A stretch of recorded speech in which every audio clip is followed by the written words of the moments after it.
So since we're getting a new DLC tomorrow, I thought I might as well quickly go over some of the cars that I liked from the last DLC. I was originally going to make a top 5, but I don't think there's 5 cars that I really liked from the DLC, so I decided to narrow it down to just 3. The first car that I'm going to be talking about is the Ocelot Jugular. I think this was my favourite sports car in the DLC. I really did enjoy doing a few of the races the day it came out, and it was a decent performing car all round. I couldn't really fault it all for its performance, however, there's better performing sports cars in the game, performance wise, but this one was definitely fun to race and drive. When it comes to the customization on this vehicle, I would say this car is just above average. I definitely have received a lot of cars in the past that have had loads more customization than this vehicle. For the price of the car, however, I am quite pleased with what you can do to the vehicle. When I did customize it for the first time, I did enjoy it. Now moving on to the next vehicle, we have the Gauntlet Hellfire. I'm not really a muscle car guy, but this car that Rockstar added into the game really did impress me. When it was released, I was saying this was probably one of the best muscle cars in the game, if not the best, and I've still not changed my opinion on it. For a muscle car,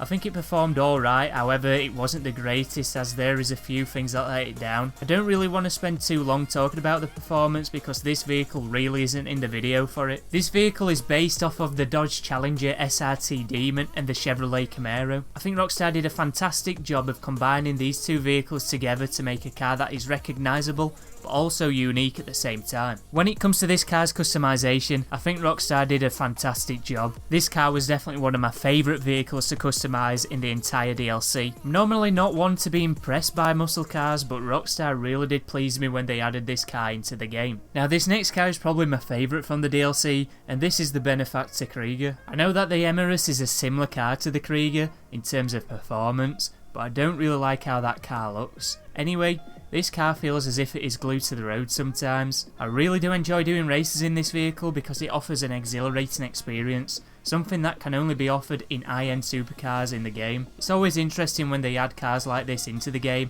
that are competing to be the best performing car. Looks wise, I think this is a really good looking vehicle. There isn't much customization on this vehicle, which was to be expected as many similar looking cars in the game don't really have much customization either. There was plenty of different spoilers that you could add on to this car which made up for the lack of customization a little bit in other departments. The price of this car is $2,875,000, which looking back at it now may have been a little bit steep for what you get, as it does fall short on the customization. I think that this is one of the better vehicles that Rockstar have added to the game over the past few years. Anyway, that's it for this video. I will be streaming the new DLC tomorrow, so if you want to see that, make sure you subscribe to the channel and also that you've got notifications turned on. If you did enjoy today's video, feel free to hit the like button as it really does help my channel out, considering the current state of YouTube. That's it from me.